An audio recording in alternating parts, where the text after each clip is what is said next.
I have a very special video for you all today. In celebration of the season and the official renewal for Season 3, I bring you a Good Omens holiday celebration. We had a really big party over on the Discord server, and for those of you who couldn't make it, we've sort of recreated it here. A lot of people put a lot of work into making this video possible. In this video, you'll find 4 chapters. Each chapter contains a little holiday trivia, a unique holiday parody song, which I promise you'll be singing along with later, and 3 or 4 short Good Omens holiday fanfics, read by a variety of wonderfully talented folks. These are funny, heartwarming, and fluffy. Every fanfic and writer is listed in the description if you would like to go and read their work for yourself. As a very special edition, we held a small art and cosplay contest, so you'll also find a really excellent video made by Madman D showing off every entry in the intermission portion of this video. So grab a hot cocoa, a plate of Eccles cakes, and settle in. This will be a great video to play while you're cooking, wrapping gifts, decorating, or just snuggling up in your favorite chair. I really hope you enjoy it. Let's start with our first trivia question. Thank you so much to Ryle for reading these for us. If Aziraphale were to host a holiday celebration, what lovely beverage would he most likely serve? 1.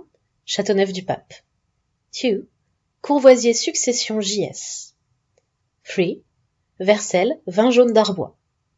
4. Domaine de la Romane Conti.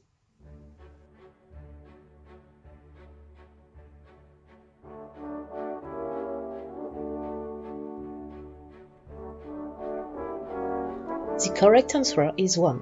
Châteauneuf-du-Pape. How do you do? And now for a little caroling. This is Crowley the Demon. Lyrics by Madman D, sung by myself, Madman D, JoaMaj, and Camapuri to the tune of Frosty the Snowman.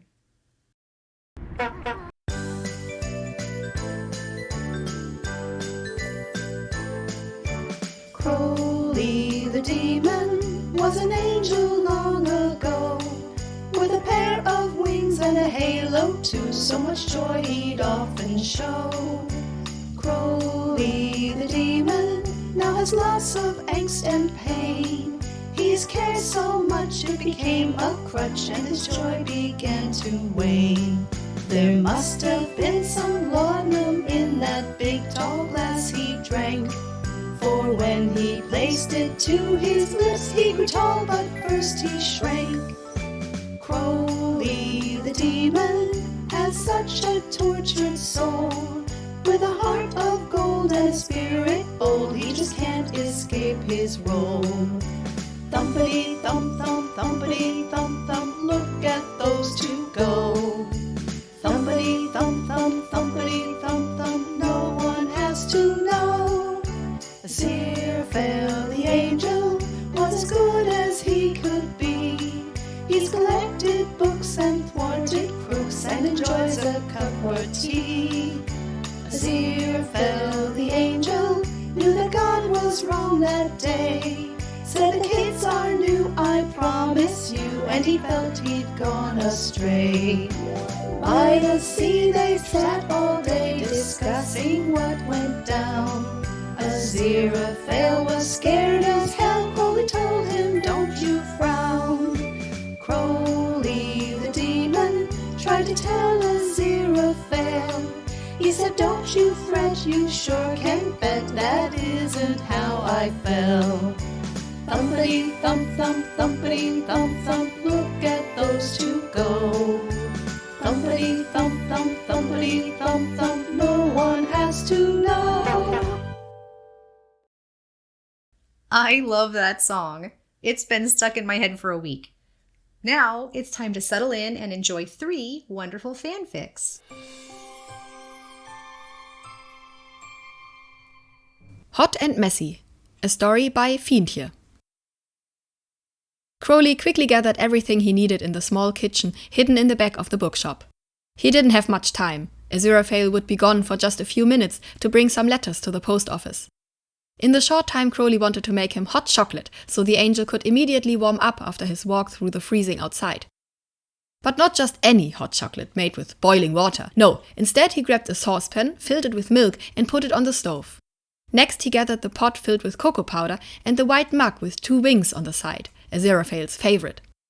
"Alright," Crowley mumbled to himself, "this isn't so hard, is it?" With a snap of a finger, the fire on the stove went on. Crowley raised his eyebrows towards it. So far, it went better than he expected. He then turned back to the cocoa, but hesitated while he held a spoonful of the brown powder levitating over the mug. How much did he need again? Crowley took a deep breath just before he dropped 2 spoonfuls in the mug. He refused to give in to the nervousness he felt. It would be worth it when Aziraphale returned and he would see that endearing smile again. Lost in thoughts, Crowley stirred in the cocoa powder until he suddenly heard a strange noise behind him. He turned around to see a white foam spilling over the edge of the saucepan. "Shit!" Crowley hissed through his teeth. He was quick to dim the flame a little and stirred firmly in the milk. The foam vanished as quickly as it came, leaving just the milk. Crowley took the mug and placed it on the counter right next to the stove. The milk should be ready now, or maybe he should let it simmer just for a minute longer? He didn't want to give the angel lukewarm chocolate milk. Crowley growled through his teeth. He was hesitating again. He then decided he would clean the spilled milk off the stove first. He grabbed the closest dishcloth he could find and tried to sweep the caked mess away. The flames of the stove didn't hurt him, but unfortunately the cloth wasn't demonic. Too late, Crowley noticed the fire and smoke coming from the cotton. "Oh no, no, no, no, no, no," Crowley cursed again, while he waved the cloth around, spreading the smoke through the room. Crowley then noticed the white foam slowly creeping back up from the saucepan. "Ah, not again," Crowley growled. He clenched the cloth in his fist, seizing the fire but changing the cotton into nothing more than a pile of ash, and dropped it on the floor. He hurried back to the pan. He had to get it off the stove as quickly as possible. The hot metal did actually hurt him, and Crowley quickly pulled his arm away, knocking over the mug in his way. The mug hit the ground and a loud crash filled the room, just when Crowley could also hear the bell of the front door. Crowley stood there frozen, staring at the broken white pieces on the floor. "Crowley, are you there?" Aziraphale asked from the bookshop. His voice already sounded alarmed. Crowley wished he had his dark glasses on, but he had no time to grab them. The only thing he could do was quickly turn the stove off and act indifferent. "What are you doing in here?" Aziraphale asked. He entered the kitchen, still wearing his jacket. He stuck his nose in the air and pulled a disgusted face after he sniffed a few times. "What is that awful smell?" Well, Crowley started wondering how he could explain this to Aziraphale. Aziraphale's gaze then turned towards the floor and frowned when he saw his favorite mug lying broken in cocoa powder. "I can fix it," Crowley said quickly. "You won't even see a scratch." But Aziraphale's frowning gaze already went up to the stove, covered in overcooked milk, and then back to Crowley. The angel tilted his head a little and squeezed his eyes, silently connecting all the dots in his head, while staring at the anxiously waiting demon. "Were you trying to make hot chocolate the human way?" Aziraphale asked him. Crowley released a deep breath. It probably would be best if he didn't try to make any excuses. "It didn't really go according to plan," Crowley confessed. A smile slowly crept on the angel's face. Aziraphale took both Crowley's hands and raised himself on his toes. "Thank you," he said softly, before he gently pressed a kiss on the demon's lips.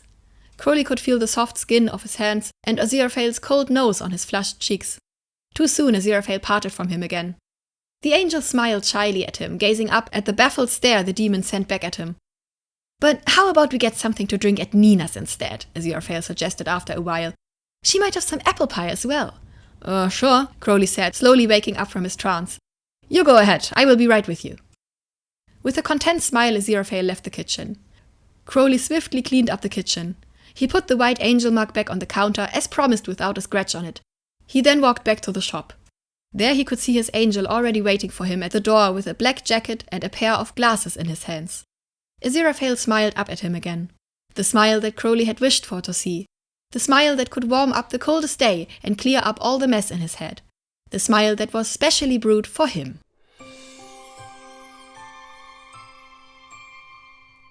Red and Green by VeryBlueberry. Read by JoaMaj. 1802, London.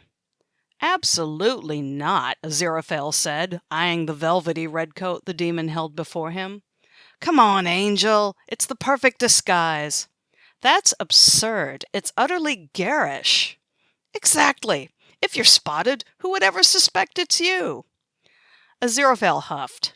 The demon was right. No one would expect he'd ever wear something so tacky. But he had standards. He wasn't sure he was willing to forego them, even for this. Aziraphale hesitated, almost ready to give in. Crowley waved the coat softly and feigned a small pout. "Angel, think of the children! I'd hate to see them so sad on Christmas." That did it. Aziraphale snatched the horrid coat from Crowley's hands, giving him a sharp glare for his trouble. He wasn't about to leave the orphans giftless. He removed his beige wool overcoat with a grumble and forced it into the demon's hands, warning him that should it receive even a speck of dirt, then he most definitely would face the angel's full wrath. Not that it would ever come to that, they both suspected. Aziraphale shuddered with dread as he placed the bright red coat with white fur trim lapels over his shoulders and pulled his arms into the sleeves. He stood there for a moment, evaluating himself with pure, unmitigated disgust. The things he would do for the happiness of others. It was heaven's misguided fault, really. They hadn't understood the importance of the holidays for children, or the joy they would gain from a single gift. With his frivolous miracles still restricted, and Crowley still on probation from the last time he was caught being far too nice to humans, they were both out of reasonable options. Aziraphale prepared the gifts the human way, purchasing and wrapping them himself. Crowley insisted on watching, curious as to what the angel had planned. He spent the time drinking and chattering away, only lending a hand or a finger to help Aziraphale tie the ribbons into neat little bows. Crowley eventually offered to help deliver the gifts, seeing as there were far too many for the angel to carry by himself. Upon arrival, Aziraphale was met with another problem. These gifts were meant to be anonymous surprises, but it was now well into the night, and should he miracle them inside the orphanage, he would certainly hear about it from his bosses upstairs. Aziraphale was entirely put out when Crowley suggested, of all things, breaking and entering into the establishment to leave the gifts. It'd take the demon nearly half an hour to convince him it was the best way. Crowley secretly knew there were other less scandalous options, but he was certain this one would be the most entertaining. Now they stood outside the orphanage, hiding along the tree line like a couple of thieves in the night, bickering about disguises. Crowley's chuckle did little to calm Aziraphale's displeasure at the exchange of clothing. Even worse, the demon pulled from his pocket a matching red hat with white fur trim that ended in a point and dared to place it atop the simmering angel's head. Aziraphale's face flushed red with embarrassment. Crowley thoroughly enjoyed the image of Aziraphale in his begrudgingly festive outfit. His laugh began to fade only when he realized the angel was now smirking back at him. Aziraphale's eyes twinkled with a mischievous thought. "Well, my dear, what will you be wearing?" Crowley stuttered for a moment, taken aback by the unexpected question. "Certainly I can't be the only one in disguise. Why, that would defeat the whole purpose," Aziraphale teased. No, I don't think. I suppose I should have to go by myself. Perhaps it's best if we part here. Oh, how unfortunate, my dear. I had wished to spend more time together for the holidays, but alas." Crowley suspected the angel was mocking him, but just the thought of not spending the holidays together tugged at his non-existent heartstrings. He grumbled in frustration and glanced at the angel. With a sharp breath and a quick snap of his fingers, Crowley was sporting a matching red coat cut to fit his slim figure. Aziraphale took in the sight and pursed his lips into a frown. "What's wrong? Don't like it?" "It suits you far too well. Couldn't you make it more unflattering? I shouldn't be the only one affected by such unbecoming attire." Crowley hesitated, wondering if he should give in to the angel's pouting. It hardly surprised either of them when he did. With another quick snap, his outfit shimmered from vibrant red into a luscious green. "Much better," Aziraphale mused. "And the hat!" Crowley groaned. He hoped its absence would go unnoticed. A quick miracle later, and they were trudging through the snow towards the orphanage, with bags and toys slung over their shoulders. Unaware, a child had been peeking out a window, watching in awe the magic and wonder of these strange Christmas fellows. Years later, Aziraphale still kept, tucked in a box in the back of his closet, a rarely worn red coat, a precious reminder of the holidays he spent with his favorite demon. The sight of it always brought a warm smile to his face, and each year he pulled from the coat a small, green, elf-shaped brooch and fastened it onto his left lapel. He wore it with pride no human or angel could ever understand. Crowley, a demon of taste, discarded his coat the moment he'd stopped wearing it, an action that years later he secretly regretted, but he found himself smiling every time he saw an image of old Father Christmas. It was amusing how much artistic liberty humans had taken by adding the beard. Not that Crowley minded all that much. It was a moment they shared together in secret, and, without even knowing, every year the whole world celebrated that moment with them.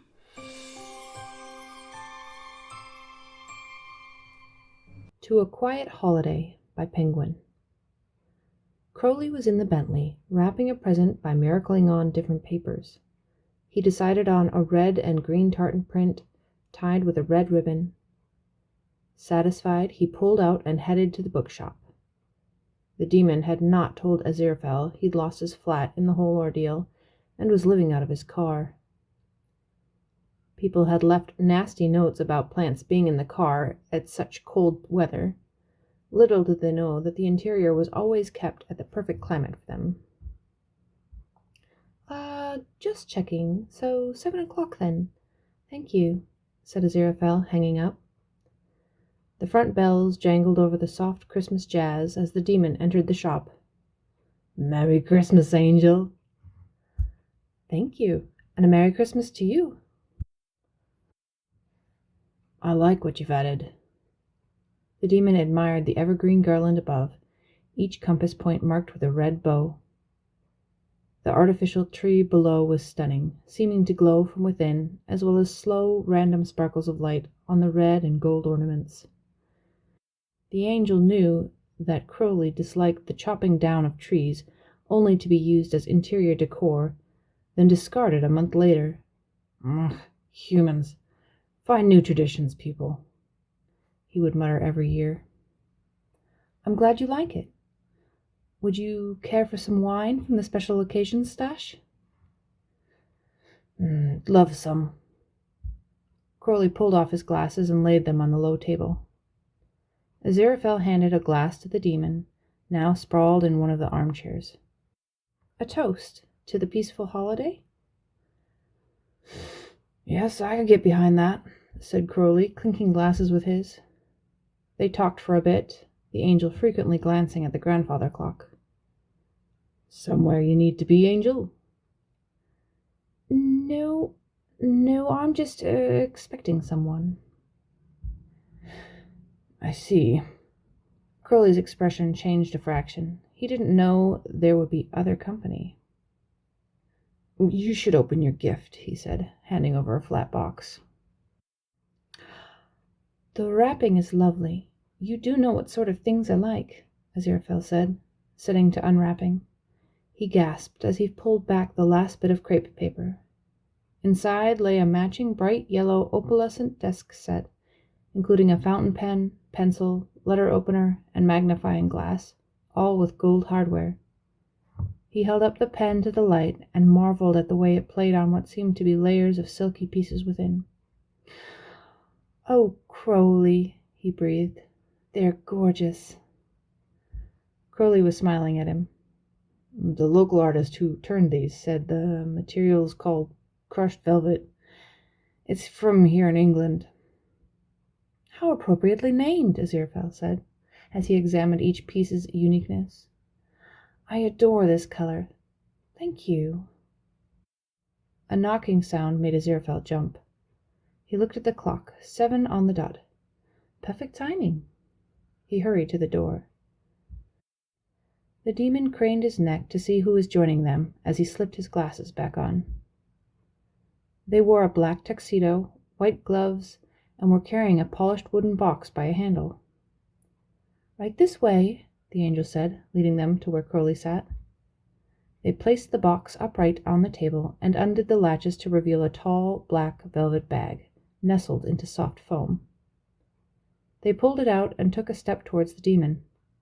"For you, sir," they said, presenting a black oval container. Crowley accepted it. The sides had a painted scene of a diver and kelp. The demon read, "Talisker, Forests of the Deep, aged 44 years. They bowed slightly, closed the box, and walked to the door. The angel followed and waved, saying thank you as he relocked the shop. Angel, where did you find this?" As he was carefully opening the lid, he willed his hands to stop shaking. No one had ever given him something like this. Aziraphale handed him a whiskey glass. "Really, it's just a matter of knowing the right people." Crowley took his glasses off and read the bottle inscription. Number 666 of 1997. "And how did you manage to get this specific one?" The angel only offered a warm smile. The demon poured a scant shot and resealed the bottle. "Your favorite brand invested in ocean conservation. They want to protect and rewild 100 million square meters of marine ecosystems through Parley. Tells all about it in that little book," Aziraphale said, pointing to the slot in the lid. Crowley sat back, inhaling fumes from his glass, and then took a sip. His eyes rolled back, and he made a guttural sound. "Oh, Angel, this is magnificent. I will make this bottle last a long time. Thank you. And the white glove service. Never had that before." "I thought it would be nice for celebrating our, the first Christmas we're not tied to home offices," said Aziraphale. "Indeed," Crowley replied, and raised his glass. These are such a treat to hear. Thank you to the writers and the readers. Remember, you can find the links to the fanfics down in the description. Are you ready for another trivia question?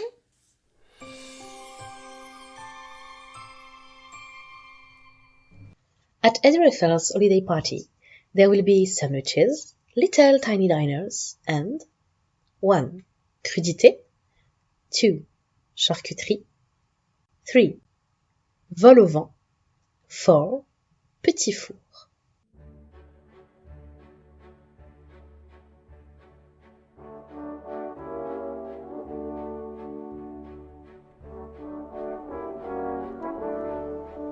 The correct answer is 3. Vol au vent. Did you get that one? We have a collection of 4 short fanfics up next. The Nativity Remix, a story by Aziraphaye. A note to non-UK listeners. A garden centre in the UK is a large out-of-town retail store selling plants, gardening equipment, books, gifts and, at Christmas, lots of lights and decorations. Aziraphale had never known Crowley spent so long in the book department of the garden centre. Their well-practiced routine was thus. Aziraphale headed to the books, Crowley made a beeline for the plants, and they met at the cafe for coffee and cake. As a creature of habit, Aziraphale felt rather on edge. The tranquility of the area was pierced by a snort from Crowley, resulting in several disapproving glances from other shoppers. Aziraphale reluctantly lowered the Christmas poetry book he'd been leafing through. "Is that a children's book you're reading?" Aziraphale was confused. "I know you've softened these last few years, but still."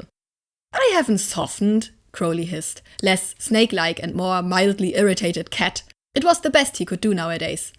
"I was just reading this nativity story, it's hilarious." Aziraphale looked skeptical. Having been one of the wise men, he didn't remember anything hilarious about the birth of Christ. Crowley had been a wise man too, and had brought myrrh, knowing that no one would ever know what the hell that was. His little joke. "Look at this picture of Gabriel," Crowley was laughing again. "All flowing locks, smiles, and even a halo." Aziraphale had to admit that it was funny.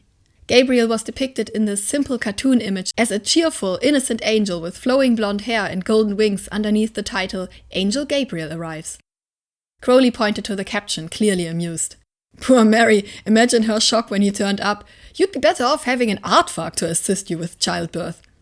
Or build up the shoe height, Aziraphale raised an eyebrow. Crowley ignored it entirely. Do you remember he went and announced the birth to all the shepherds? Crowley squinted, trying to recall the details. That's so Gabriel, isn't it? Mary does all the hard work and Gabriel wants all the attention. Remember that poor woman's face when we all rocked up at the stable? All she wanted was some privacy and a warm bath, then before she knows it, she's surrounded by a load of random blokes. Aziraphale had to agree. It had been rather awkward handing over the gold when clearly Mary would have been happier with a cup of warm goat's milk. Crowley miracled a marker pen and inserted a word between Angel and Gabriel. Aziraphale's eyes widened and a blush rose to his cheeks. Crowley, you can't write profanities in a children's book. It's important to educate children, he argued, just like with Adam. They can have all the heaven propaganda, but you've got to throw in a bit of realism too. Then they can make their own choices. Isn't it about time you went to the plant section? You like the plant section, Aziraphale suggested condescendingly. You said you were thinking about writing a book, said Crowley, ignoring his suggestion. You could write an Antichrist version of the Nativity. Tell the story of Adam being delivered to the nunnery by a dashing demon. He stood up straighter and wiggled his head dramatically. Yes, I'm sure a children's book about the near destruction of Earth and all its inhabitants would be an immediate bestseller. Aziraphale's sarcasm skills had improved by osmosis ever since he'd moved in with Crowley. You never know. Well, time to move on, I think. Aziraphale took the book from Crowley, removed the offending word with a sweep of his hand, and replaced it on the shelf. A young boy ran towards them and grabbed the book, flicking through the pages. Hey kid, Crowley leaned down conspiratorially. Do you want to learn about the day Jesus was born?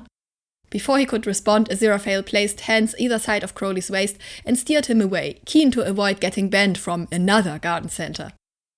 Time to look at the Christmas lights, Aziraphale said brightly. I do so want to decorate the outside of the cottage this year. I fear we let the street down a little last time. Crowley rolled his eyes, knowing full well he would be spending that afternoon climbing ladders and placing strings of lights, while his angel shouted directions from the ground. Well, he couldn't say no, could he? Illumination by JoaMaj. Read by JoaMaj. Whickber Street was at war. Crowley witnessed a lot of wars over the millennia, he pondered as he climbed out of the Bentley. Wars over money, land, revenge, religion, trade deals gone wrong, drug deals gone worse. But the Whickber Street War was something else. It waged annually among three factions. The classy yet boring white and or blue Christmas lights, the cheerful yet gaudy multicolored lights, and Nina, who insisted all the bloody lights make the street look a right mess and everyone should agree on a single color scheme or just leave off. Aziraphale had been firmly in the classy camp. Crowley took to miracling white lights up himself in the angel's absence. He hesitated in front of the shop to take in the sight, fighting down a wave of melancholic nostalgia. The entire holiday was pointless, Crowley thought, commemorating an event at the wrong time of year with rituals stolen from the tomes and temples of competing religions. But the lights were pretty. As a former star builder, an appreciation for light shows was hardwired into his brain, but mostly he just missed how they reflected in the angel's eyes through the shop windows. Crowley unlocked the shop with a snap of his fingers and went inside. At the sound of the bell over the door, Muriel emerged from the back. Crowley liked Muriel well enough, and felt a sort of obligation to make sure they were getting on, since the bureaucratic Beatitudes had dumped them there without a clue. "Oh, Mr. Crowley, how nice to see you. It's been a while." Crowley attempted a casual pose. "Yeah, you know how it is, always busy. Anything new I should know about?" He was grateful Muriel didn't see right through that. Muriel beamed with pride. "Everything as you taught me, not a single book sold. I saved the mail for you." Muriel ducked into the back room and emerged with a stack of bulk rate envelopes and advertisement circulars. Crowley flipped through them rapidly, almost missing the one that mattered. His hand was stretched out over the bin when he spotted the handwritten address and recognized the writing. The postcard was written in their private code, the message only 3 characters long. AR3. Alternative Route 3. The postmark was a week old. Crowley swore under his breath and bolted for the door. Muriel waved cheerfully at his retreating back. The bandstand appeared deserted. Crowley circled twice before cautiously entering and walking across it. When he was almost dead center, a blast of trumpets sounded, followed by 3 bursts of light that dimmed into human shapes, evenly spaced around him, the archangels. Crowley was trapped. His eyes darted from one to the other. Michael, Uriel, Sandalphon, RCReveal, and directly in front of him, Aziraphale. A cold numbness wrapped around Crowley's heart. Michael spoke first. "I must hand it to you, Supreme Archangel. I didn't think he'd fall for it." The coldness spread like ice water in Crowley's veins. Somehow he managed to hold steady and fix his gaze on Aziraphale, whose eyes widened for a moment before glancing sideways at Michael, then back to him. A tiny flame of hope sparked within the ice. "You see," Aziraphale's tone was haughty, "just as I told you, demons are so predictable." He raised his hand with a flourish, producing a flaming sword. "Careful now. Don't fall for any of his tricks." Again, he flared his eyes at Crowley. "What's that clever human expression? Aim for my mouth, but shoot past my ear." The other archangels nodded sagely, pretending this made perfect sense to them. "Oh!" The warmth blossomed, filling Crowley's heart almost to bursting. He suppressed the urge to laugh and instead threw his arms up with a theatrical roar, generating a bit of harmless fire in the process. Aziraphale made a show of dodging it, then lunged forward with the sword, running it straight through Crowley's chest, quite painlessly. "Bookshop 1 hour," Aziraphale mouthed, and jumped back, withdrawing the phantom weapon. Crowley screamed and produced a display of flames and a bit of lightning for good measure, before porting back to a startled Muriel at the shop. "Oh, hello, again?" Crowley realized he was now openly grinning like a demon. He glanced around the shop and miracled various things back to where he knew Aziraphale liked them, adding some more Christmas lights while he was at it. Muriel watched, head tilted. Crowley noticed they were smiling too. He pulled a face at them. "What are you smirking at?" Their smile only brightened. "Happy Christmas, Mr. Crowley. I'll put the kettle on." Crowley snorted, but was rather proud of how quick they caught on. "Happy Christmas, Muriel."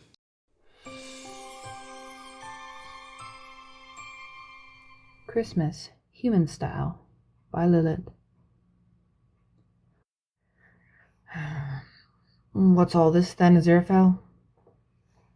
The shopkeeper, who had called Crowley some 15 minutes earlier to come here at once, was nowhere to be seen.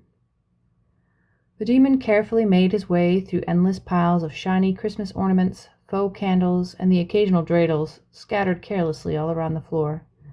A tad bit too many decorations for the usual one single twinkle light the angel places outside his beloved shop around this time of year to blend in with the loud red, green, and gold human madness. "I thought we'd try human-style Christmas festivities for a change." The voice was coming from somewhere behind the large, barely decorated spruce, carelessly placed next to his dusty counter, making it even less accessible than usual. A couple moments later, several platinum blonde curls finally showed themselves, followed by a sparkling pair of blue eyes and the usual welcoming smile. A familiar sight, if only a bit brighter than on the average day. "Change, you say, Angel? I don't believe we've ever had non-human ones either. Unless you host any other demon guests here, that is." The silence that followed was short but amusing. "Excellent observation, my dear. We ought to try one of those too one day." Did they, though? Of all his memories of heaven, the solemn, pompous, and frankly quite tedious holidays definitely weren't the fondest. "I hate to say, I don't recall seeing one of these in Bethlehem back in the day." Aziraphale zoned out for a moment, as if trying to recollect whether the demon was in fact correct about the flora of ancient Judea, before snapping out of it, giving him a scolding glare that would put even their mother above to shame. "Please help me with these," the angel said, while shoving a comically large box of tinsel garland to Crowley, still very much visibly cross. "Unless you're planning on spending the holidays with any other angels, that is." It took all of Crowley's powers, both mental and occult, not to be smug about his throwaway comment to hitting some deeply hidden nerve. Do angels even have nerves? With Aziraphale, but he didn't feel like bothering him any longer. Nor was he ready to deal with any implications the exchange might have suggested. Garland it was for today, then, and he could swear he heard a bell jingling somewhere in the distance when he touched them. The Longest Night by Camapuri, read by Camapuri. As night fell on the English countryside, a lone pair of headlights cut through driving snow. Crowley squinted out at it and growled. "What do you think, girl? Are we going to make it through this?" he asked, patting the Bentley's dashboard. The Bentley had been purring along for the last hour as the pace of the snow quickened, but her wheels were beginning to lose traction. He was so caught up in his grumpiness at the storm that he nearly missed seeing the lone passenger sitting at the bus stop as he zipped past. A moment later, when his brain caught up with his eyes, he slammed on the brakes and threw the car in reverse. As he'd thought, a thoroughly bedraggled Aziraphale sat at the bus stop, hunched against the snow. At the sight of the Bentley, his eyebrows lifted hopefully, and when Crowley leaped out and sprinted around the car to open the door for him, a grin lit his entire face. "Get in, Angel," Crowley barked. "You can't be sitting at a bus stop in weather like this." "Well, if you insist," Aziraphale said, already settling himself in the passenger seat. "What were you doing out there?" Crowley demanded as he slid into the driver's seat. "Well, if you must know, I was out in the countryside on assignment, and I found the most fascinating little bookshop. I must admit, I rather lost track of the time. And the weather. And the bus schedule. I do believe I must have missed the last bus," Aziraphale said, looking bashful. Bashful was one of Aziraphale's cutest looks, and Crowley didn't want to be caught staring, so he fixed his eyes back on the road. "What were you doing here?" Aziraphale asked. "I was looking for you because the snowstorm of the century is predicted tonight, and I knew you were out here, and I know you don't pay attention to practicalities like weather, and I didn't want you getting stuck in it," Crowley thought. But what he said out loud was, "Yeah, I had an assignment too." "It really is dreadful out there," Aziraphale observed, peering out the window. "Do you think we'll be able to get back to London?" Crowley had been wondering about that too. It was only 3 months since he'd tap-danced his way into a church to save Aziraphale from Nazi idiots. Only 3 months since they'd performed the bullet-catch trick. Something had changed between them that night. They'd never discussed it, but there was a charge to their interactions now. Crowley didn't understand it, and it made him nervous. Above all, he didn't want to spook the angel, and he didn't know how a night stuck on the road in a snowstorm would play. But it turned out that the Bentley made the decision for them, skidding off the road just as they passed a building with a sign swinging out front that announced itself as the Red Lion Inn. "Oh, bugger it all," he exclaimed as he jumped out to make sure the car was okay. It was undamaged, but it was also thoroughly stuck in the snow. As he had raised his hand to miracle it free, another hand landed on his.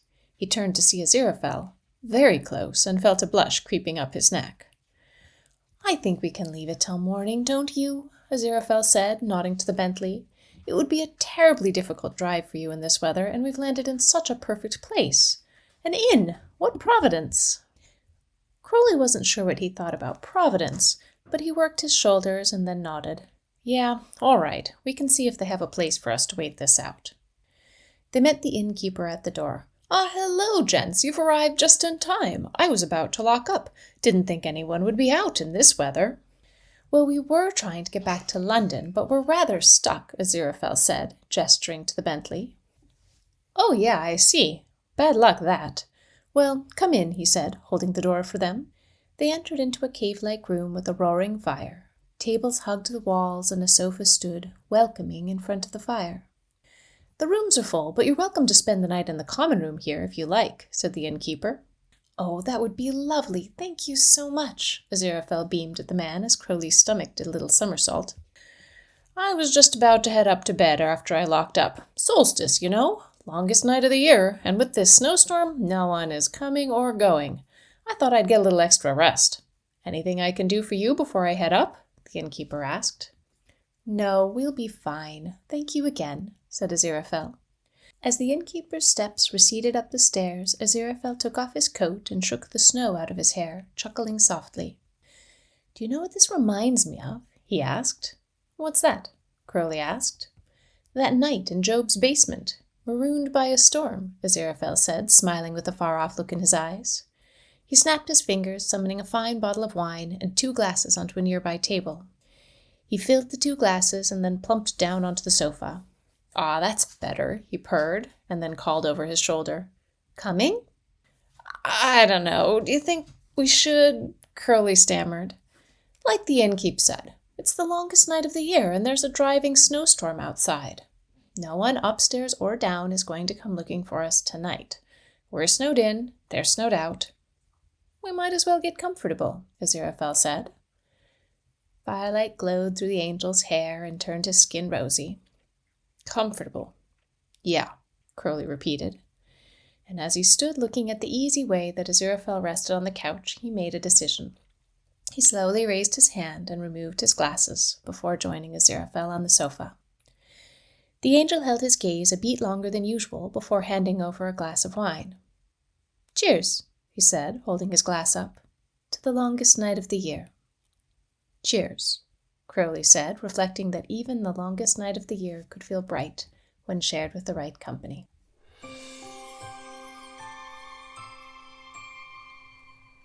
Those were just fantastic. It's so fun to hear all the different ways our favorite Good Omens characters might be enjoying this time of year throughout history and into the future. I've got another trivia question for you.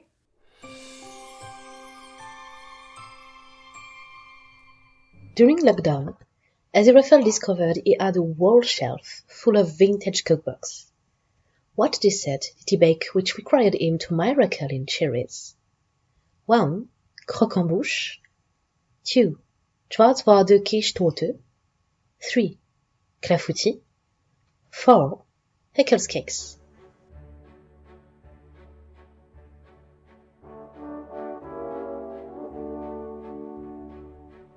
And the correct answer is 2. Schwarzwälder Kirschtorte. That was the third one.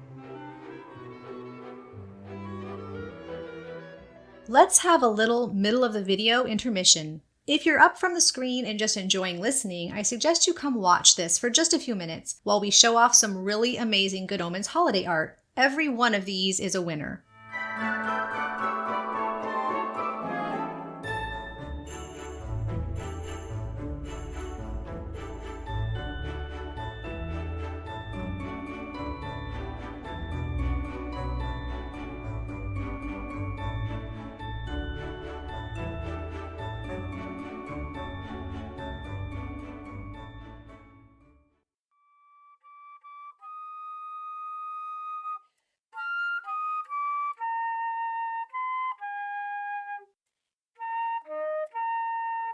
Angel, Merry Christmas.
We only gave people about 10 days from the time we announced the contest to get their entries in. It's just stunning what everyone came up with in such a short time.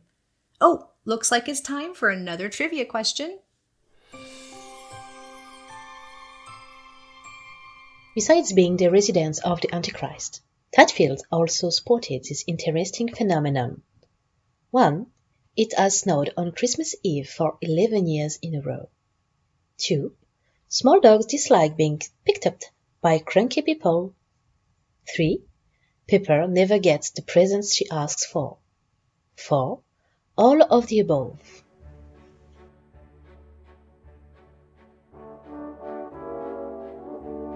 The correct answer is 4. All of the above. Tricky!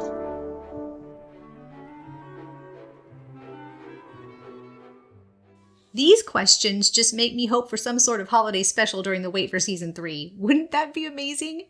Maybe a little peek backwards if we can't see any hints for the future.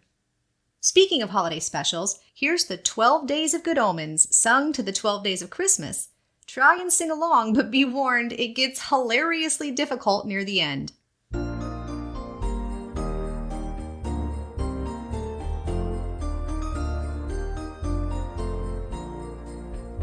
On the first day of Christmas, good omens gave to me. This kiss lives in my mind rent-free.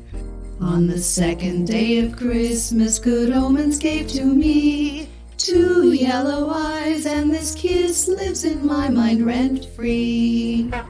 On the third day of Christmas, good omens gave to me 3 cowrie shells, 2 yellow eyes, and this kiss lives in my mind rent-free. On the fourth day of Christmas, good omens gave to me 4 Eccles cakes, 3 cowrie shells, 2 yellow eyes, and this kiss lives in my mind rent-free. On the fifth day of Christmas, good omens gave to me an obsession with nightingales. 4 Eccles cakes, 3 cowrie shells, 2 yellow eyes, and this kiss lives in my mind rent-free. On the sixth day of Christmas, good omens gave to me 6 shots of espresso, an obsession with nightingales. 4 Eccles cakes, 3 cowrie shells, 2 yellow eyes, and this kiss lives in my mind rent-free. On the seventh day of Christmas, good omens gave to me an apology dance scored 7, 6 shots of espresso, an obsession with nightingales. 4 Eccles cakes, 3 cowrie shells, 2 yellow eyes, and this kiss lives in my mind rent-free. On the 8th day of Christmas, good omens gave to me 8 ox ribs, an apology dance scored 7, 6 shots of espresso, an obsession with nightingales. 4 Eccles cakes, 3 cowrie shells, 2 yellow eyes, and this kiss lives in my mind rent-free.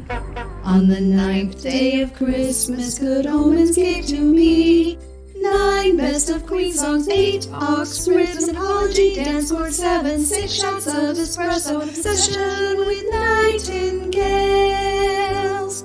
4 Eccles cakes, 3 cowrie shells, 2 yellow eyes, and this kiss lives in my mind rent-free.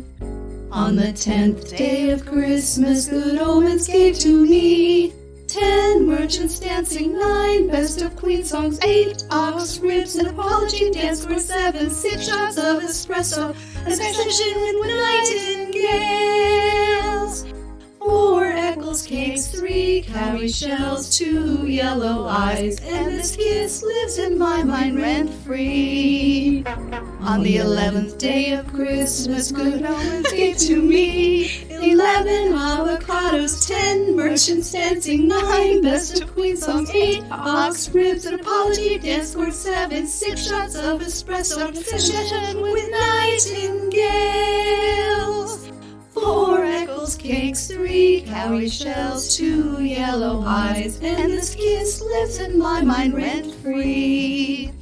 On On the 12th day of Christmas, good omens gave to me 12 travel sweets, 11 avocados, 10 merchants dancing, 9 best of Queen songs, 8 ox ribs, an apology dance, court Sabbath, 6 shots of espresso, an obsession with nightingales, 4 Eccles cakes, 3 cowrie shells, 2 yellow eyes, and this kiss lives in my mind rent-free.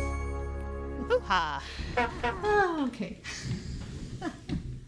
And speaking of peeking backwards and hints for the future, we have a collection of 4 short fanfics up next.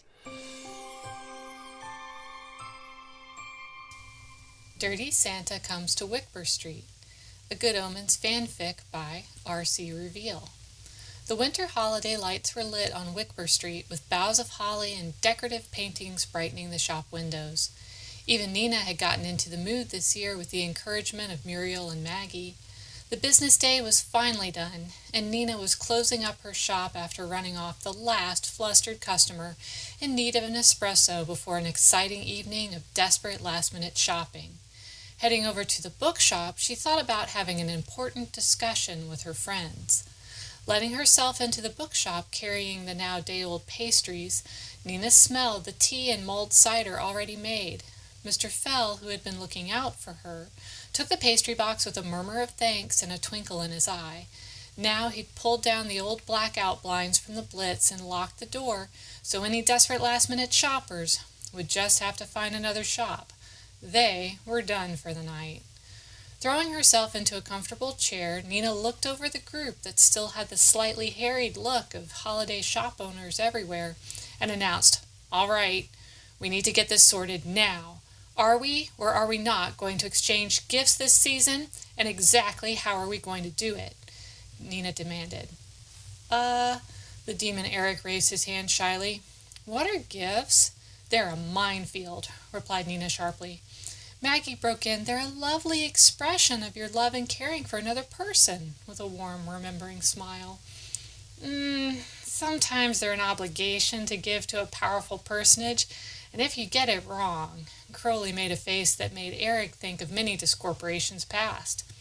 Muriel offered, "I've researched the wintertime gift-giving practices of Western European and Northern European cultures and how they've changed through the ages and made individual gifts for each of you to show my positive regard for our relationship." Crowley spluttered, "You what?" Nina groaned, "Now I have to get each and every one of you something. Nice." Aziraphale looked a bit flustered too. "Which wintertime gift-giving tradition did you settle on?" while reaching for a notebook. "Hold it," said Crowley, gesturing towards Nina. "Nina already gave me a holiday gift." "I did?"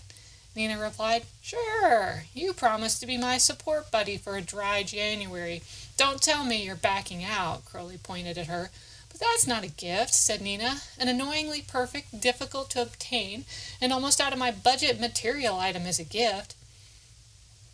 Muriel interjected, "Acts of service and quality time are also love languages that might be preferred depending on the recipient's love language."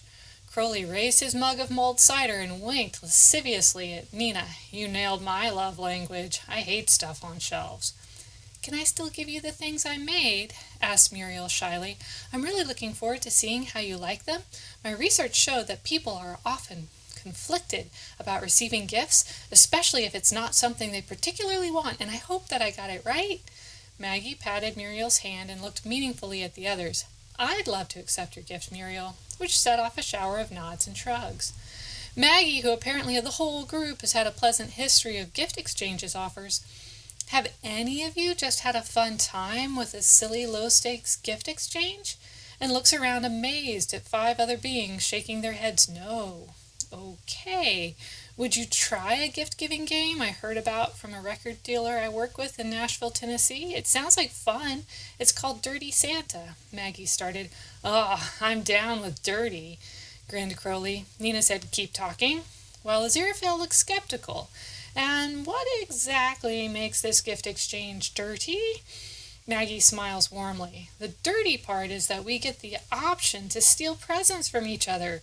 Everyone brings a wrapped present, and it can be something silly or something you already have around, or tickets to a show or a gift card to a restaurant, food, a poem, A favorite book, all sorts. We each draw a number and take turns picking a wrapped present from the pile to unwrap, or choose to steal an unwrapped present from one of your friends, and then they pick another wrapped present from the pile or steal a present. Want to try it?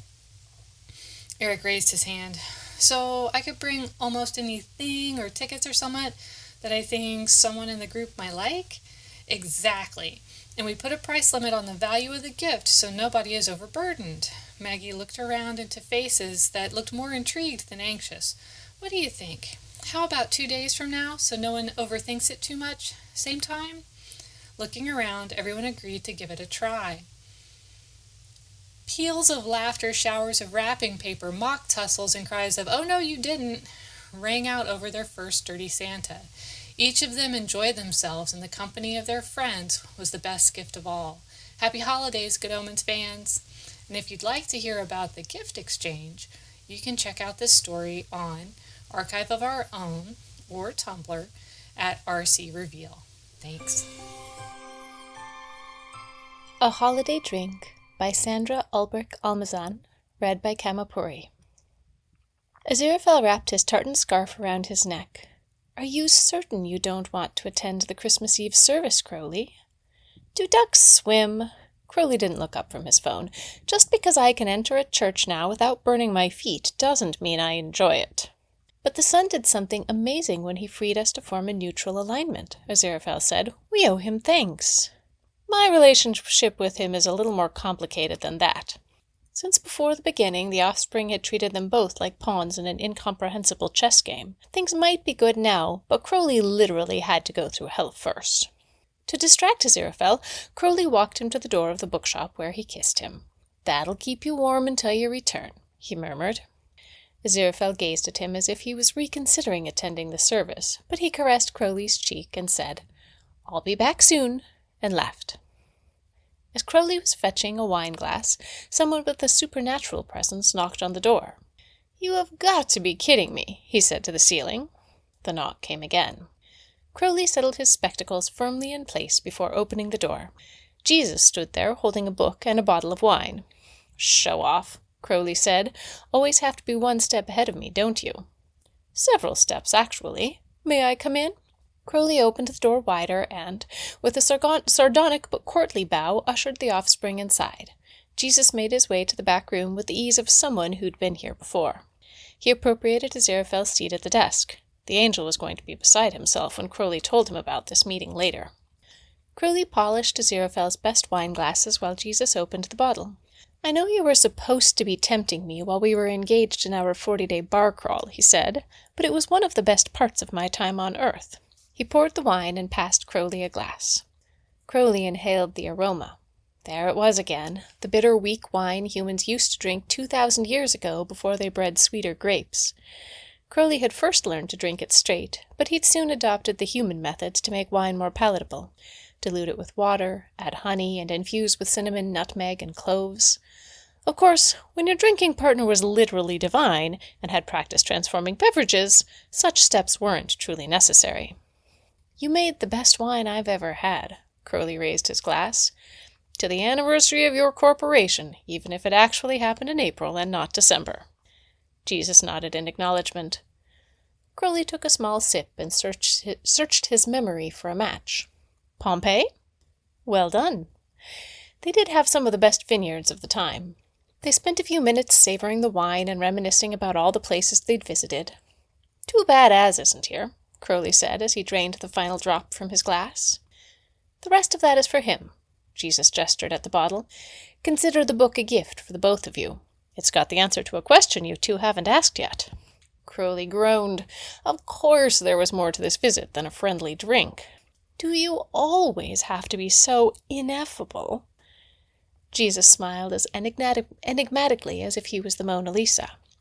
"Things wouldn't work out the way they're supposed to if you knew the answers in advance." He set his wine-glass down and headed to the front room. Crowley followed the offspring, trying to see what he did with the book. He browsed through several of Aziraphale's shelves, but if he placed it somewhere, it blended in perfectly with the rest of the books. Crowley leaned against one of the shelves and said, "I still have a lot of other questions that never got answered." "I'm quite aware of that, Crowley." "And?" Maybe some other Christmas I'll answer one of them. Jesus opened the front door, letting snowflakes drift in. I'd better return to heaven before the archangels wonder where I am. May you and Aziraphale enjoy your holiday together. He strode out to Whickber Street and vanished after several steps, leaving behind only footprints. They filled in quickly as snow fell. Crowley remained at the front door, staring after the offspring. Maybe? He was still standing there when Aziraphale returned. After parking the Bentley and giving Crowley a kiss, he asked, "Did I miss something?" Together for Christmas. It really is happening, Crowley had thought to himself, as he stepped out of the Bentley with some sticky toffee pudding. The demon stood on Berwick Street in Soho, and most importantly, outside of a quaint little bookshop named Aziraphaye & Co. As the demon Crowley stood there, light fluffy flakes of snow began to fall around him, but his eyes hardly took notice as he looked through a window into the bookshop. There within the window, fussing with some Christmas garland, stood Aziraphale, the angel inside, fretting over the decorations for his small little Christmas party. It might not have been the angel's first Christmas party, but it was the most important one to him. It was just for the two of them, no heaven or hell. Cold, the demon Crowley gave a shiver in the falling snow. It was time to come in and get warm, so, in a quick sachet, Crowley crossed the street to come into the bookshop. As the doorbell rang, announcing Crowley, Aziraphale quickly turned to see the demon with a light dusting of snow on him. "Oh!"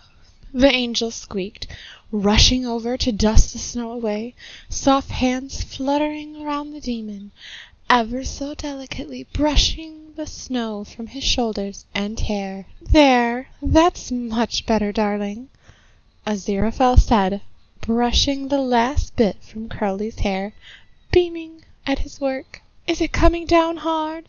the angel asked, peeking past the demon for only a second before Crowley moves further in. "Not really.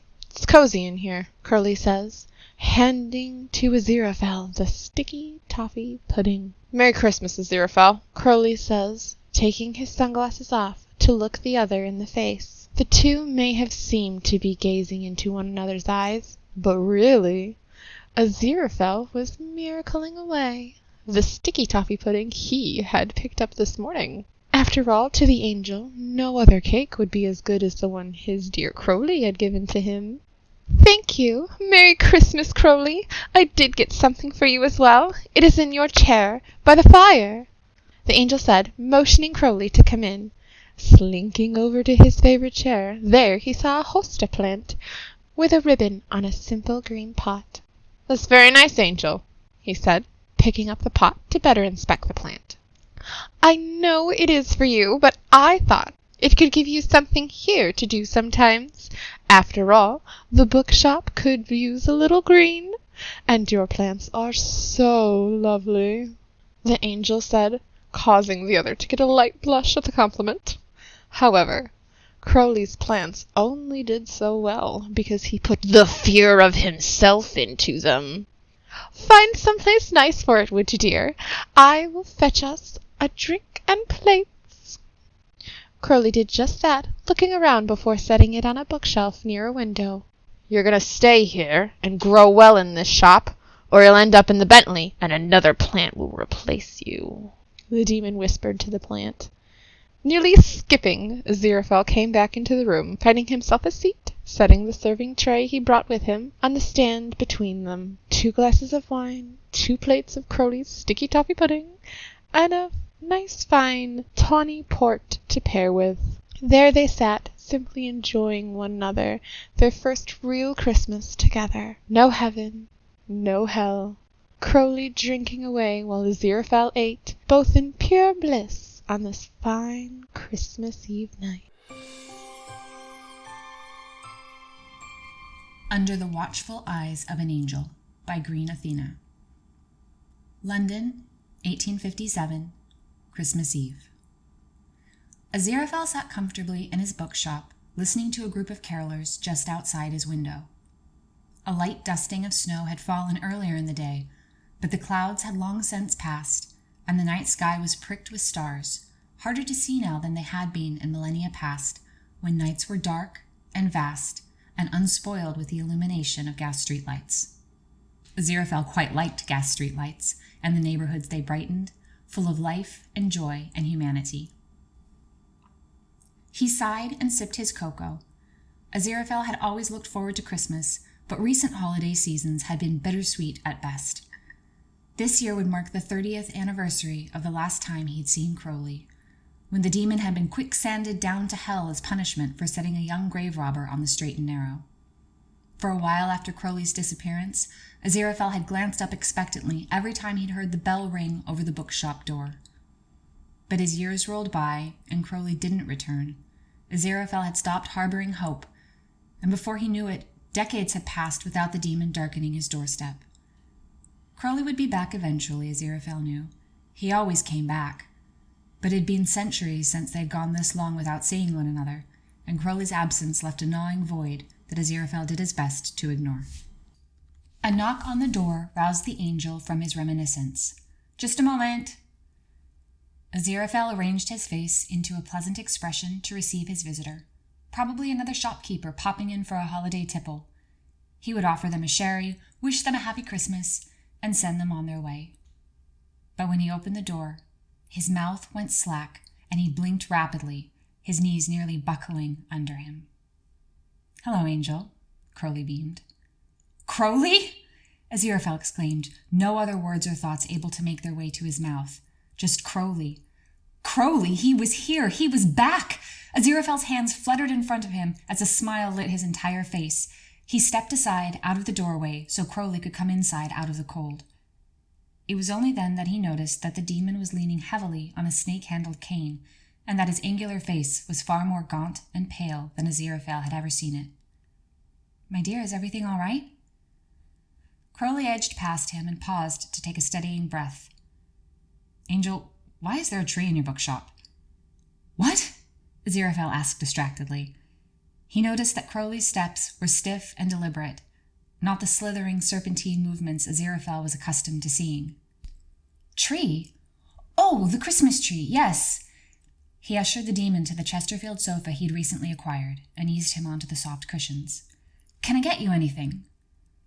"I'm fine, Angel. Just nice to sit down." "It's quite cozy in here, really," Crowley hissed, his eyes tracking the angel from behind dark glasses.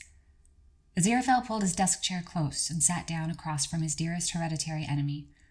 Crowley's hands were shaking slightly, still gripping his cane. "What happened to you?" Aziraphale finally asked. "I'm not ready to talk about it," Crowley said quietly. Aziraphale nodded, his eyes soft and brimming with tears. Crowley chuckled. "No need for you to cry about it, Angel. I'm all right now. Really, though, why do you have a tree in the shop? A bit pagan, don't you think?" That little spark of mischief seemed to liven the demon's spirits, and Aziraphale thought he could see a hint of brightness behind the dark glasses. "I suppose it is rather pagan, isn't it?" he conceded, sniffling a bit. "It's the fashion, though. Victoria started it, and I found that I fancied it. No harm done." "I've never known you to keep up with the mode du jour," Crowley teased, a wicked grin creeping across his sharp features. Aziraphale spluttered in mock indignation. "I'll have you know, foul fiend, that I am very stylish." At that, Crowley threw his head back and cackled, his laughter echoing through the bookshop so contagiously that the angel was soon wheezing and giggling alongside him. When he finally caught his breath again, Aziraphale sighed. "Oh, Crowley, how I've missed you." "Missed you too, Angel." The demon cleared his throat. He sat silently another moment, staring blankly at the Christmas tree before reaching into one of his pockets. He pulled something out, keeping it concealed within a closed fist. "When I was... before I got back up here," he stuttered. Crowley cleared his throat again and shoved his hand toward Aziraphale. "Just take it," he said. Aziraphale opened his palm, and Crowley handed him a gold pocket watch on a long chain. "Your watch?" the angel asked. "It kept me sane," Crowley said faintly. "I thought about your clock here in the bookshop, how they'd both say the same time." Crowley's voice hitched and his whole body trembled. He stopped and took several deep, slow breaths, gathering himself back together. "Was the only thing that made me feel close to you." He mumbled the last bit very quickly. Tears welled up in Aziraphale's eyes again, and this time there was no stopping them from spilling down his cheeks. He took the watch and held it close to his heart. "Thank you, Crowley." "Don't thank me," said the demon reflexively, settling back into the sofa cushions. His body relaxed and his breathing grew steady. Aziraphale realized with a warm prickle of fondness that Crowley had fallen asleep. In Aziraphale's hand, Crowley's watch was heavy and cool. He fastened it to his waistcoat, smoothing the chain against the velvet pile. Then he got up from his chair and gently tugged a tartan off the back of the sofa. He draped it softly over the sleeping demon, careful not to disturb him. Aziraphale didn't know what Crowley had endured in the last 3 decades, what horrible afflictions hell had administered. But he was here now, and he was safe, under the watchful eyes of an angel. Okay, who's getting inspired to write some of their own holiday fanfic? I know I am. Here's the last trivia question. Are you ready?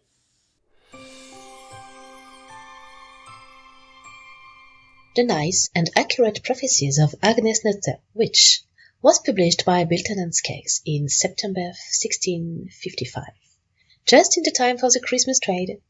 What event would make that impossible? 1. Oliver Cromwell outlawed Christmas in 1654. 2. There was a fire at the printers. 3. Thou shalt not commit adultery, Pulsifer, but a stop to Agnes Nutter. 4. It was prophesied that nobody would buy the book.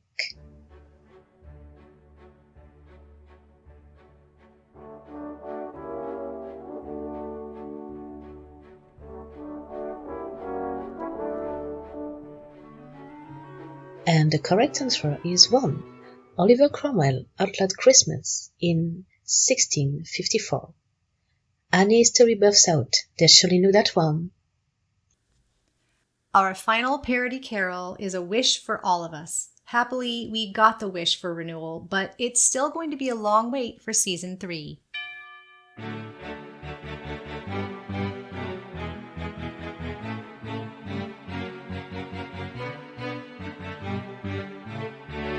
We wish you a Season 3, we wish you a Season 3, we wish you a Season 3, renewal right now. We won't go until we get one, we won't go until we get one, we won't go until we get one, so bring it right here. Good omens we bring to you and your kin, good omens for the holidays and all year long. We wish you a Season 3, we wish you a Season 3, we wish you a Season 3, renewal right now. Are you enjoying the fanfic as much as I am? Here are the final 4 stories for today. Jasmine Cottage had never been so full. The sounds of voices raised in laughter, and occasionally song, mixed with the merry music coming from a stereo in the den. Children's footsteps pattered quickly through the rooms, followed by a half-hearted, "No running in the house," from one of the adults. The rich, savory scents of turkey and stuffing were highlighted by the sweet tang of cranberry sauce and warm mulled wine. There was a knock at the kitchen door. Newton set down the vegetable peeler he had been using on a pile of potatoes. His wife appeared from the hallway before he had a chance to open the door, though. She smiled and gave Newton an "I've got it" wave. A gust of cold air swirled around the little room as she greeted more guests. "Hey, book girl, we brought the pudding." A tall, lanky figure strode into the house. Their long auburn hair was plaited down their back. Among their all-black attire, the only nod to the holiday season was the faint glint of sparkly red woven into the thread of their jumper. Behind them was what appeared to be a shorter man. The winter wind whipped his blonde curls into a halo around his head. His tan jacket was unbuttoned to reveal the cream and gold plaid of his own jumper. He carried a covered dish in one hand and a rather nice bottle of brandy in the other.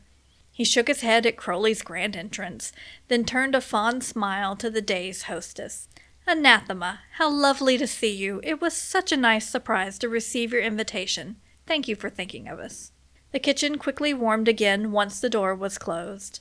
Anathema took the dish and bottle from Aziraphale and placed them on the nearly full table in the middle of the room. "Well," Adam insisted, "you know how he is when he gets an idea in his head. Newt and I thought it was long past time we had you here anyway." "Speak of the devil," Crowley said, leaning against the counter by the range. They gestured with a mug of the spiced wine toward the hallway door. A teenage boy rounded the corner, holding a fussy toddler on his hip. He nodded a greeting to Crowley, then turned to Anathema. "She wanted her mother," he explained, shifting his grip on the child to hand her over. "Oh, this must be Agnes." Aziraphale's expression lit up at the sight of the tiny human. Crowley meandered over, making a silly face at Agnes's tear-stained one. "Yes, she's just learned how to walk and is running us ragged." Anathema's voice softened with a mix of love and exasperation. She reached out to take her daughter, but Agnes seemed to have a different idea. Her gaze slipped past both her mother and Aziraphale to land on Crowley. She let out a pleased "ah!" and launched herself out of Adam's arms toward them. On reflex, Crowley extended both hands to catch Agnes. They barely registered Aziraphale deftly rescuing the mug before it could spill. They found themselves with a handful of happy baby, and their surprise dissolved into a bright smile. "Hello there to you, too." Crowley's smile was rewarded with an enthusiastic squeal and something that sounded like, "Petey." They looked to Agnes's mother for a translation. "That's pretty. Agnes thinks you're pretty." Anathema's eyes twinkled with amusement. "Well, who can blame her?" Aziraphale chuckled. He reached into his jacket pocket and brought out a pair of dark, round glasses. "I believe we neglected to ensure you were wearing these when we exited the Bentley, dear." Crowley realized that they were looking down at Agnes with unshielded eyes. Yellow, split-pupil eyes that the little girl had just declared were pretty. Crowley retrieved their glasses from Aziraphale. Agnes tried to remove the frames when Crowley put them on, but they gently caught her hand and distracted her with a little bouncy motion like they were dancing. "Okay, this is lovely, but if you're not here to help chop potatoes, I'm afraid you'll all have to leave the kitchen." Newton made a shooing motion. "I've got too much to do before the turkey's ready, and you're all in my way." Anathema and Adam exchanged a look that said they'd heard this exact tone from Newt on more than one occasion. Anathema leaned over to plant a quick kiss on her husband's cheek, then herded Adam back down the hallway to join the others in the sitting room. Agnes watched her mother go, and Crowley lifted their eyebrows in a silent question to Aziraphale. "Go on. I'll stay to help. Many hands and all that." Aziraphale handed Crowley's mug back to them. He slipped out of his jacket and replaced it with an apron he noticed hanging from a hook near the door. He looked down at the side dishes in various stages of preparation and wiggled his fingers in anticipation. "Now, what can I do first?" Behind their glasses, the corners of Crowley's eyes crinkled at the angel's obvious delight. Then they wandered after Anathema and Adam. Agnes squirmed to be let down, but continued to cling to their hand as they walked together into the room full of light and cheer.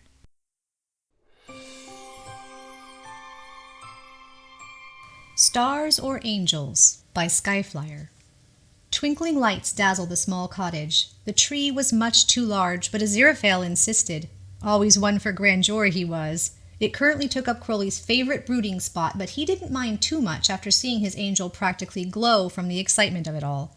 There weren't so many ornaments as there were dried fruits and flowers, oranges, grapefruits, cranberries strung up, bundles of cinnamon sticks and rosemary, roses, lavender, and baby's breath, a token to both of them. Muriel had insisted they put bows on some of the branches, and had even made some for them, so they obliged. Once the last candle, battery-operated of course, was positioned on the greenery, Aziraphale stepped back into his husband's arms to admire their work. Crowley rested his sharp chin on Aziraphale's soft shoulder and drew small shapes on his stomach. Anyway, to be as close to his angel as possible. "I think you've done an excellent job," Crowley said, starkly reminding himself of their first meeting that was too many lifetimes ago. "Thank you, dear," Aziraphale replied, sinking deeper into his warm touch. He tilted his head, examining what was missing that Crowley would never be able to point out. "What should we put on top? A star?" The smirk was unavoidable. It slithered onto his face, and his arms held on a little tighter to not let him run away for what came next. "You know," he said slowly, placing a soft kiss along Aziraphale's neck, "I hear some people put angels on top." "Angels? I suppose that makes some sense, what with the shepherds and the—" "Oh!" Crowley cut him off by using all his hellish strength to lift Aziraphale bridal style and step to the tree. "Crowley, you put me down this instant!" "I'm just finishing the tree, Angel." He grinned down at him, an eyebrow raised in an evil joke. Aziraphale's eyes were wide, but he couldn't help but smile. Crowley lifted him higher, causing Aziraphale to shriek and squirm. "Put me down! You'll ruin the tree! Put one of your stars on top, Crowley!" Okay. Crowley brought him down and stood him back up, unable to control the deep laugh that escaped him. "You win, this time." Crowley's Christmas Dinner by the Oaken Muse. Read by the Oaken Muse. Crowley's flat had come with the kitchen. It would have been a bit strange if it hadn't, but it was rarely used, save as a place to store his alcohol and to fill his plant mister with water. Today, however, that was going to change. You see, he had invited Aziraphale over for Christmas dinner. He had everything he needed to do the thing properly, the birds, the potatoes, the cabbage, as well as an assortment of other vegetables, herbs, and seasonings. The ingredients overtook his usually barren countertops in an overwhelming display. He honestly wasn't sure where to start. How did he always get talked into these sorts of things? All Aziraphale had to do was say, "Oh, it's been so long since I've had a nice roast quail," or "How I do miss the kinds of Christmas dinners we used to have," and then look at him with those big blue eyes of his, and Crowley was wrapped around his little finger. The manipulative bastard. It was actually pretty impressive. He took a deep breath and put on his apron. It was bright red and had a Santa in sunglasses printed on the front. Crowley picked up a potato. He supposed it was as good a place to start as any. Several hours later, and he was shoving the last dish into the oven. It had taken far longer than he had anticipated to prepare all the food, and he still had yet to bake it. He glanced at his watch. Aziraphale would be here soon. He cranked the oven up as high as it would go. That ought to do it. He swiped the hair out of his face, his once black jumper in the very festive shade of coal, now coated in a fine white dusting of flour, much like everything else in the kitchen. Just as he was on the verge of giving up and miracling it all clean, hoping that neither heaven nor hell were paying any attention, he heard the telltale scrape of a key in the lock. He scrambled for the door, nearly knocking a stack of dirty bowls over in his haste. "Hello, Aziraphale." He leaned as casually as he could across the doorway, effectively blocking it. "You're early." "I am not." Aziraphale pulled out his pocket watch. "You said to be here at 6 o'clock, and it is now 6 on the dot." "Well, haven't you ever heard of being fashionably late?" Crowley muttered. Aziraphale gave him an exasperated look, but otherwise politely ignored his disheveled appearance and the fact that he had not invited him inside. "Anyway, I've brought the wine for dinner." He held it up with a flourish. "This bottle was highly recommended to me by Justine. You remember Justine. She owns the little French restaurant across the street from the bookshop. She said it pairs excellently with— I say, do you smell something burning?" Crowley sniffed the air. Something was definitely burning. He shared a panicked glance with Aziraphale, then darted for the kitchen, angel hot on his tail. A thin plume of smoke was seeping out around the oven door. Crowley threw it open, and an acrid cloud billowed out, stinging at his eyes. He heard Aziraphale's cough and the sound of the window latch, then the chill of December teased the back of his neck. He reached into the oven and pulled out the dish of quail, elbowing clear a space on the countertop to set it before diving back in for the potatoes. "What are you doing?" Aziraphale cried. Crowley froze, potatoes in hand, like a kid caught stealing from the cookie jar. I'm taking dinner out of the oven." "You can't just pull things out of the oven bare-handed." "Oh, why not?" "Why not? Because you'll burn yourself, Crowley, that's why not. Put that down." Crowley set the dish on the stovetop and examined his hands. They were red and tingled a little, but he'd had worse. Aziraphale stomped over and clicked off the oven before pulling him to the sink. He cupped Crowley's hands in his own, cool water cascading over them like a bubbling spring. The sting of the burn was subsiding. It really wasn't that serious. He would be bad as new in no time. Still, it was nice that Aziraphale cared. He glanced over at the angel. From this close he could see the wrinkle between his brows as he furrowed them in concentration. An unrelated heat bloomed in Crowley's chest, spreading to his cheeks, and he was suddenly very aware of every point of contact between the two of them. He yanked his hands away, splashing water everywhere in the process. Really, Angel, I'm fine. I'm a demon after all. This is nothing compared to hellfire. He floundered for a distraction. You should be more worried about the fact that our dinner's ruined. Aziraphale gave him a look that said he wasn't happy, but would allow the change of subject. I'll be the judge of that.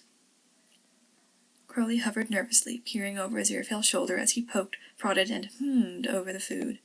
Red oozed from the quail when Aziraphale cut into it with a steak knife. That's wrong, isn't it? He asked. I'm pretty sure it's not meant to be that color. Aziraphale sighed. Oh, it's not that bad. A little dark, maybe, but perfectly salvageable. We just need to add a little bit more fat and cover it for the rest of the cook time. And we'll finish the potatoes and the cabbage on the stovetop. Yes, that will work nicely. Now, where's your meat thermometer? My what now? Aziraphale pinched the bridge of his nose. Crowley? Yes? You are banned from the kitchen until you've taken a cooking class. He opened his mouth to retort, then glanced at the disaster that used to be his kitchen and thought better of it. Yeah, that's fair. The Note by Sendarya. The first thing Crowley became aware of was a loud ticking sound. The next was light. He opened his eyes, and a barrage of glittery twinkles assaulted him. What's that? He mumbled sleepily, blinking and squinting behind his glasses. A blur of white, beige, and teal came into view as his eyes continued to adjust. Mr. Crowley! Exclaimed the blur, before sharpening into the figure of Muriel. He frowned and cocked his head at the lights as the heaviness of sleep slid from him. Focusing properly, he could see there was a thin, scraggly tree covered in bits of paper under the mass of twinkles. What's all this? He asked in a confused tone. Muriel looked puzzled for a moment. What? Oh, this? Their confusion quickly transformed into excitement. It's called a Christmas tree? Some people came into the shop the other day, and they were all talking about something called Christmas. Of course, I didn't sell them any books, just like you told me, Mr. Crowley. Just Crowley, he interrupted, but remained sprawled in the chair he'd been napping in for the last few months. And I know what Christmas is. I'm just wondering what it's doing in here. He glanced all around where even more bits of paper and ribbon hung, seemingly at random throughout the shop. Oh, right, sorry, Crowley. So I was saying, they were talking about Christmas, and I remembered seeing that word in a book upstairs. Mr. Fell has a whole section on how to celebrate something called holidays. They made little quotes with their fingers, bobbing their head from side to side enthusiastically. Crowley transferred his gaze back to the chaos around the tree and spotted 3 small parcels wrapped in brown paper and string sitting neatly under the scrawny greenery. He pushed down the urge to order it to be a bit less rangy. Ugh, he said, frowning in the direction of the tree. And what are those? Ah, you see, those are presents. It's just something humans do. Muriel flapped their hands a little and shuffled nervously over to the tree to pick up the smallest of the parcels. They turned, beaming. This one's for you. He frowned down at the little package they were holding out, making no move to take it. Presents, he repeated flatly. He tried to ignore the offering. Who are the other 2 for, then?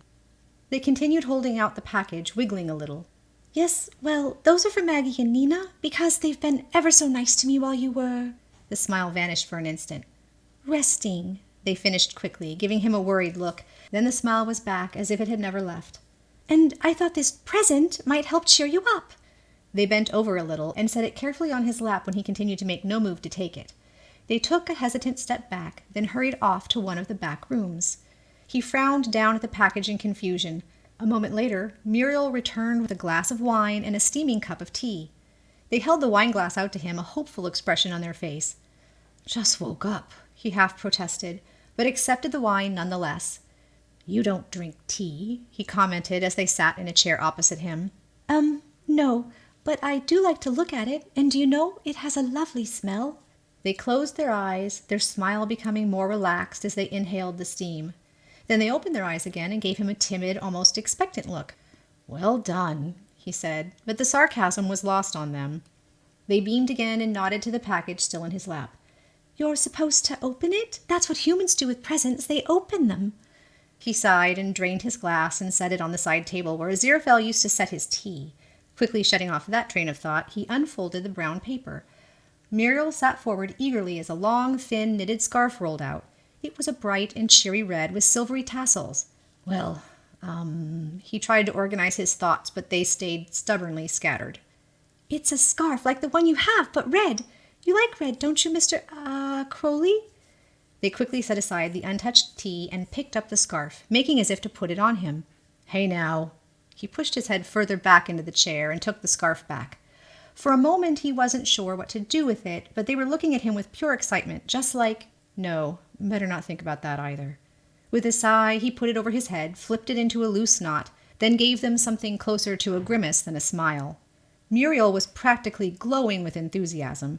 Suddenly he remembered a bit about Christmas. Well, he said, I suppose I should give you... He patted his pockets absently, not expecting to find anything, when he felt more than heard the crinkle of paper in his left jacket pocket. He pulled it out, now completely bewildered. A creamy piece of parchment faced him, neatly folded with just a letter C on the front, done in a lovely flourish. Suddenly his hands were trembling, and he forgot all about Muriel, the scraggly tree, and the scarf. He fumbled open the paper and read, Dearest Crowley, I trust this missive finds you well and not too terribly distressed. I'm afraid I haven't been entirely honest with you, though I do hope you understand my reasons now that I'm permitted to explain. You see, when Agnes Nutter's nice and accurate prophecies came into my possession some years ago, as I'm certain you'll remember, I found a prophecy relating to me and my hot cocoa going cold, if you can believe it. I was quite taken aback at first, but intrigued. I read on. To my amazement, there seemed to be a second prophecy concerning me. Past the ending, shouldst my rede to thee be heeded, I see but one thing. If my second bodement do turn to ash, then must thee, principality, keep closed thy mouth, until thy time comes to leave that which thou cherishes, say yea to that which thou wouldst say nay, and nay to that which thou wouldst say yea. As I'm certain you're well aware, prophecy is notoriously difficult to interpret, but it seems that I am destined to abandon the bookshop at some point. I'm writing this note in the unlikely event that I am forced to leave without explanation. I don't know how I will get this note to you in that most unlikely occurrence. Perhaps I'll just slip it into your pocket, my good fellow, with you none the wiser. You've always said I was terrible at magic, but I will never retire the act completely. Your dearest friend, Aziraphale. Mr. Crowley, are you all right? Muriel's voice broke through the haze. Without looking up, he refolded the parchment and replaced it, very carefully, back into his left jacket pocket. Timidly, Muriel asked, Did you like the present? He looked at her for the first time since he woke up. It was the best damn present ever. Then he smiled and chuckled with a little snort while he slithered up out of the chair. Where'd you stash the wine? He called over his shoulder, and sauntered into the back without waiting for an answer. All of this really put me in the holiday spirit, and I hope it did the same for you.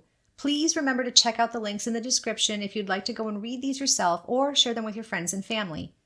Did you find the parodies and the art inspiring? Well then, check out Good Omens Got Talent, a talent competition and non-competitive show that will be hosted on my channel at the end of February. See the video on screen up here to get more details, or find the link to the Good Omens Got Talent website in the description down below. There's 2 whole months to enter. If you've got a Good Omens themed idea, from music to cosplay to animation to drawing, this is the place to come and show it off. And it's not limited to that. Anything your imagination can come up with, we'd be excited to see. Just keep it family friendly. This video is very long. It's basically the opposite of a mini Monday, but I hope you enjoyed it. I have to thank the staff of my Discord server who spent weeks planning all of this, putting it all together and making it so much fun. I also want to thank every single person who submitted art, cosplay, and fanfic, and everyone who came to the party to cheer them on. It was a big party. And then they put in the extra work so that we could share it all with you in time for the holidays. Thank you, thank you, thank you, all of you. I'll see you all Thursday for your regularly scheduled programming. Check out the links, Patreon, Discord, etc., all the things. And to all my lovely viewers, thanks for watching.